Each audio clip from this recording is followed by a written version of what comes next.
Hello, everyone. I'm going to be beginning our talk. I'm going to be giving a talk along with my colleagues, Peng, Evan, and Nicolas, detailing some of the updates that have come to the PyTorch library in the last year. It's just each of us presenting a different new feature and capability that's been introduced. So I'm Philip Bontrager. I work on a PyTorch library team, and I'm introducing Diffusion labs to TorchMultimodal. So what we're bringing here today is native support for diffusion models in PyTorch libraries. So what this is we're adding new components and abstractions to make it easier to build and train diffusion models. Diffusion models have been responsible for powering the great generative models of the last 2 years for images, for video, for audio. These models have especially helped with conditional generation, allowing text-prompted images, and we wanted to make it easier in order to natively author these models and in order to build new models within this space. The timer's not going. Okay, so in order to demonstrate the new components that we've introduced, I'm going to give a 5-minute demo on how to build the DALL-E 2 image generation model from scratch. So here is just the main concepts in order to define DALL-E 2. And in order to do that, you need to define the neural network itself, along with a couple of these new abstractions that we introduced to the library in order to make it very easy to build these models and to train them. So the very first thing that we have here is the neural network itself. Anytime you define a model, you need to define a neural network. And in diffusion specifically, what you're doing is you're taking a bunch of noise and you're removing the noise little by little in small steps until you get a very clear image. And so what the model does is it takes one image and it outputs another image. So a good architecture for that is a UNet. So for images, you normally use a UNet. So we offer in the library ADM UNet, which is a popular UNet used for diffusion, but you could define any neural network that you wanted here. And then the first concept that we add is the adapter method. So there's many modifications that you might want to make to the model, especially for conditional generation. So one example of that is classifier-free guidance, where you take the conditional input and you want to improve the alignment between the input and what the model output is. So we add a classifier-free guidance adapter, and all you have to do is you just wrap the model with classifier-free guidance, and now you get that for free out of the box. And these adapters are stackable, so you can add as many as you want. Another one is in-painting, which is during training, you erase parts of the image, and then you train the model to fill in the erased image. But this is a very popular thing to do, so that if you have a picture and you want to remove a person from it or something, you can erase it, it'll infill it. Here you just add that wrapping, and now the model can handle accepting a mask for erasing. It handles the training side as well as the eval side. So now what you've done is you've defined your model for what you want it to do, and now you need to also define the diffusion components. So the diffusion schedule itself is what defines the diffusion process. So as we said in diffusion, what you're doing is you're taking an image or whatever data point you're training on, and you apply noise in small amounts of steps. So you add noise little by little until you get a fully noised image. And what you want to learn to do is to reverse that process. But you need to keep all of that information somewhere during the training process. So how much noise do you apply at every step? What type of noise? Here you see like a linear schedule. That means that you're adding increasing amounts of noise linearly. But you could also have other ideas like cosine here, where you apply very little bit of noise at the beginning and then increase that at the end.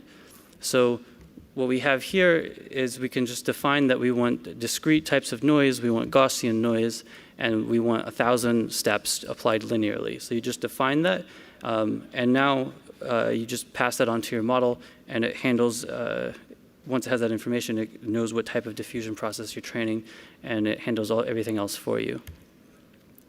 Another piece of information you need to give during the definition is what is the model predicting. So if you're removing noise in steps, there's ultimately what you want is you want the next step with the noise removed, but what is the best way to teach the model to do that? For example, if I have a noisy image here, I could learn to predict the clean image, or I could learn to predict the noise, and then I can just manually remove the noise from the image. And all of these just affect the training dynamics during training. So we give you the option to choose what you want here. And there's also more exotic prediction options that are out there in the research that we support as well. So here you define the model with noise prediction. And then finally, you put all of that together inside of the sampler. And what the sampler is responsible for is taking all of that information and removing the noise to each step. During training, it removes it for one step. During inference, for every step. But you see, it knows, it takes the denoising model. It knows what it's predicting. It knows the schedule of noise to remove, and then it handles the full generation pipeline for you. So here, it's just using a popular one called DDPM, and you put all of those together, and in 5 lines, you've defined all of the important parts of the diffusion model, and you have the DALL-E 2 generator. So you can define DALL-E 2 this way. You can mix and match, come up with your own designs, your own architecture for your own data, or you can build. We have examples of building LDM as well, and it's very easy to build new models as they come out. And then just to train everything, it works seamlessly with standard PyTorch training protocols. So this is just an example of a kind of vanilla PyTorch training loop, but you can use your favorite training framework. It's compatible with distributed, so this has been tested with FSTP at scale in order to train a large DALL-E 2 model, and it works with TorchCompile as well. So it's just straightforward. And we provide the model and the transforms of the data. So the transform here handles sampling those diffusion steps during training. So all of those together, you can check out Diffusion Labs. We have DALL-E 2, we have LDM, and all the components for building new diffusion models. And the QR code will take you there. So the next talk, Peng will be talking about multimodal LLMs, also in TorchMultimodal. Hello. Hello, everyone. I'm Peng from the PyTorch domain team. And then today I'm going to talk a little bit more about multimodal LLM in the PyTorch domain libraries. So the first is like, what is multimodal learning? Actually, it's a field of developing models that are capable to process different type of input. We call it different modalities, such as image, audio, video, or text, and then generate a reasonable output based on that.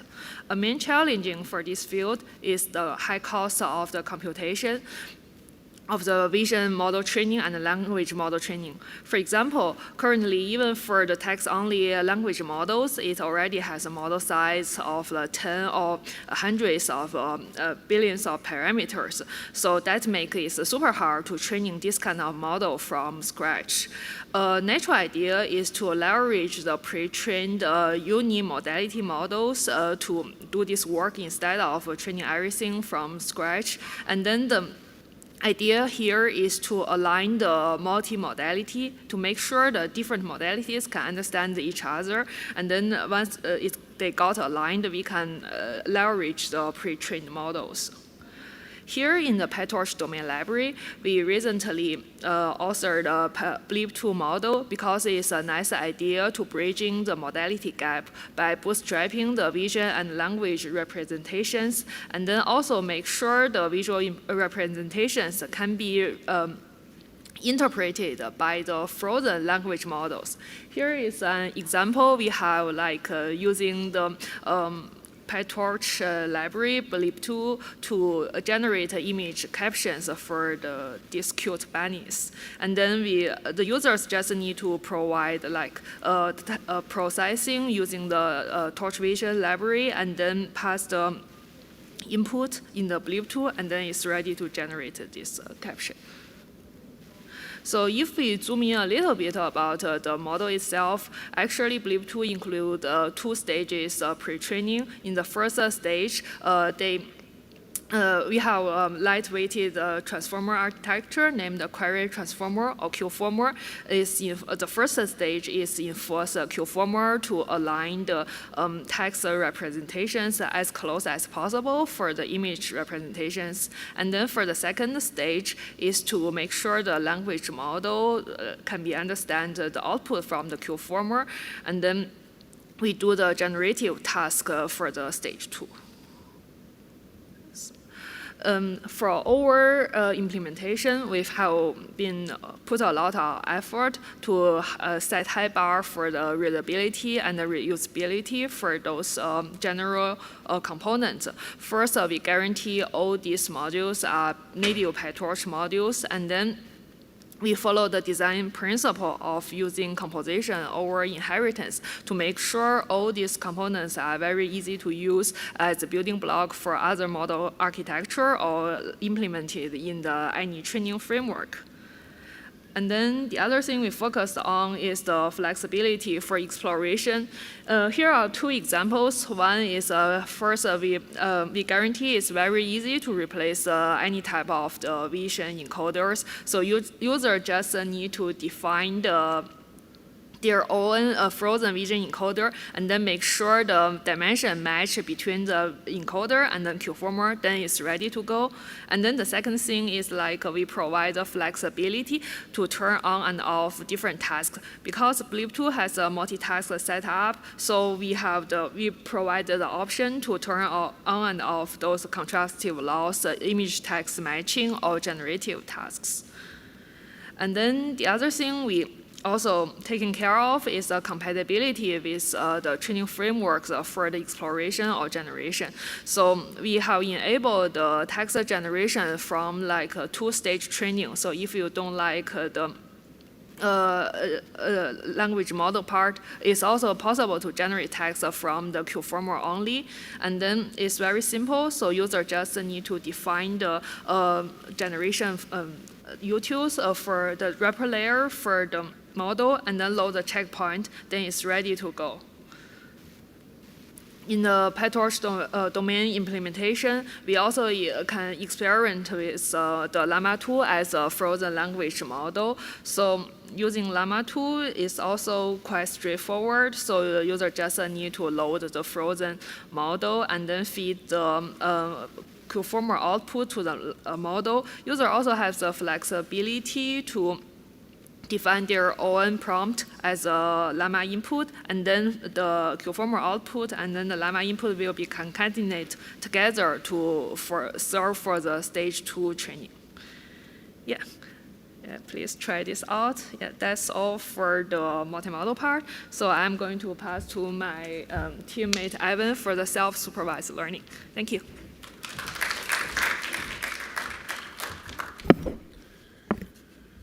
Hi, everyone. Thanks, Peng. So my name is Evan Smothers. I'm going to talk about self-supervised learning with PyTorch domain libraries. So just a quick refresher, self-supervised learning is a set of tools and techniques for learning representations from unlabeled data. Differs from unsupervised learning in that we're actually exploiting some underlying structure in the data to construct labels. A couple prominent examples would be like contrastive losses, popularized by Clip, but used in a lot of places. And then masking type approaches. So for language modeling, stuff like BERT. And then for images, we have MAE, which I'll get into more in a minute. And that also has extensions to other modalities. So PyTorch domain libraries provide a number of low-level primitives, modular and composable components, and model classes with pre-trained weights for different self-supervised learning regimes. So for a couple examples of our lower-level components, we have contrastive loss with temperature. This is used by Clip, but also other models like Flava as well. We also provide functions for masking, which can be used in various MAE setups with different masking strategies. So for example, in audio MAE, you may want to mask in the time and frequency domain separately, and we support that. So our APIs are composable, so you can plug in new components with minimal friction. One example would be MAE. You can build different versions of the model to handle image and audio data from the same class. You can also swap out intermediate components. So for instance, with audio MAE, you have like a SWIN decoder, and for image MAE, you want the vision transformer. You can just plug and play those very easily. And then finally, we provide model classes as a top-level entry point, so you can instantiate common or canonical architectures, for instance, MAE with VIT large encoder, and optionally load pre-trained weights. Okay, so let's go into MAE a little bit more. MAE is a technique that masks out a large random subset of patches from an image, passes the unmasked patches through an encoder, typically a vision transformer, and then attempts to reconstruct the original image from the encoded patches and the masked tokens. And then usually after training, the decoder is discarded, and then unmasked images are passed through the encoder for fine-tuning or inference. And the techniques from the original MAE paper can be extended to other modalities, like audio or video data. So in the case of audio MAE, the masking gets applied to patches of the input signal spectrogram. And so because the spectrogram encodes both time and frequency domain information, we often want to decouple the masking along these two dimensions. That's demonstrated in the bottom half of this slide. So let's take a quick look at how you can train and author MAE models using PyTorch domain libraries. So say we want to set up a simple training loop for MAE on our own data set. We first take standard MAE image pre-trained transform coming from TorchMultimodal, which is leveraging TorchVision transforms under the hood. And then we wrap it in our custom dataset class, my dataset class here, and then just use your standard PyTorch data loader. Next, we instantiate the model in the loss. So here, we have VIT large encoder with patch size 16. And the reconstruction loss is just measuring the L2 distance between the predicted patches and the original ones. Both of these are coming from TorchMultimodal. Then we just define standard atom optimizer with weight decay. And then if we want to say like match the training schedule from the paper, we can use this cosine annealing learning rate scheduler with linear warm-up, which is also provided in TorchMultimodal. And then finally, we can just write a simple training loop for one epoch. So we iterate over each batch in the data loader. We feed it through the model. We calculate the loss. And so notice that the model is returning predicted patches as well as labels and mask. All of these are used in the loss calculation. And then we call backward on the loss. We step with the optimizer. We step with the learning rate scheduler. So putting it all together, we have like a simple training loop, just 20 lines of code. Pretty straightforward. And let's say we want to train on an audio data set instead. What do we need to change? Okay, so that's it. Everything else is the same. It's just these two highlighted lines that would change. So we don't have to worry about like changing masking strategy, changing transform, changing the architecture, all that messy stuff. Very straightforward. And then finally, suppose we want to instead fine-tune a pre-trained MAE on our own custom task. As I mentioned, the MAE decoder is typically discarded, and we really only need the VIT encoder. So this often requires like custom checkpoint adapter logic. Can be time-consuming, can be error-prone. But with TorchMultimodal's composable and modular implementation of MAE, we can just directly load VIT checkpoints without any custom logic in a single line. That's what this is demonstrating here. And we also provide weights for VIT base and VIT large pre-trained using image MAE and audio MAE. So this is just a quick overview of some of the stuff, SSL techniques available in PyTorch domain libraries. Next, I will hand it off to Nicolas, who will talk about TorchVision's new Transforms API. Thank you.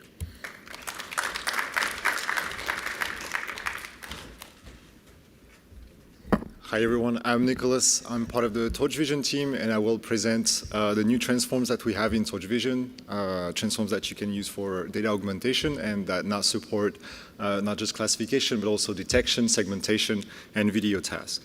So for a very brief introduction of what TorchVision is a PyTorch library for computer vision, and we own every component of the model training for computer vision. So we have a bunch of data sets, I/O operation for decoding and encoding images. We have a lot of transforms for data augmentation, for training and inference, and this is what this talk is going to be about. We have operators like NMS, raw alignment, and then a lot of pre-trained models as well. So let's dive in onto the transform part, which has a lot of exciting feature in the last release. So until now, TorchVision only supported transform for classification. So you would define a transform pipeline like here in this code, and you would pass a single image as output or a batch of images, and you would get a transformed image as output. That's fine for classification, but when you're doing things like detection or segmentation, you need to be able to transform other kinds of objects other than images, like bounding boxes or masks. And this was not possible, but now it is. And this is the main new feature in the latest release, is that we have new transforms in TorchVision. They all exist in the TorchVision.transform.v2 namespace. They're 100% backward compatible with the existing one, so everything that used to work before still works exactly the same right now. But you can now do more things with them. So you can see here that the transform that I defined is exactly as before. We use the composition or nn.sequential. It works the same. And I can now pass a bounding box object to this transform, and it's going to be transformed accordingly with the image. Here I'm passing a tuple of image and bounding boxes, but I actually don't have to do that. The transform don't really care of the input structure that you use. It's going to output the same exact structure as output. What actually matters is the type of the object. But I'll go back to this in a second. But let's just look at, for example, the snippet that's at line 11 here.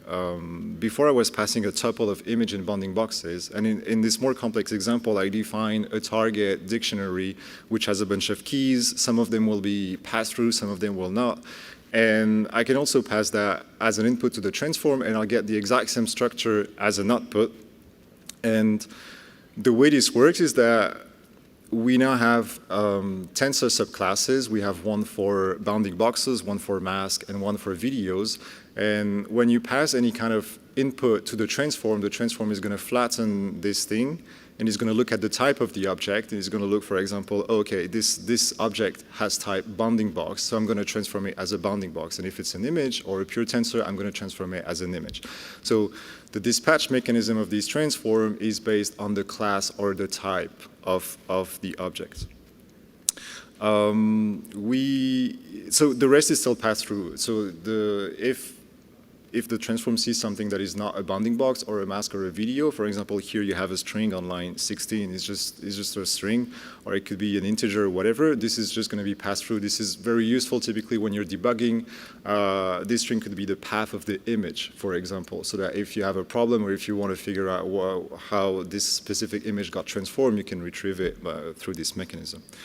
We've always supported peel images, and we still do because everything is backward compatible. But like I said, all of these are tensor subclasses, and they live in the TV tensor namespace in TorchVision.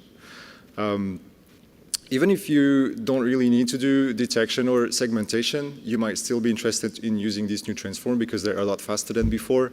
The resize transform specifically used to be the bottleneck of these transform pipelines, and we have a brand new shiny implementation of the resizing operation in PyTorch, which is much, much faster.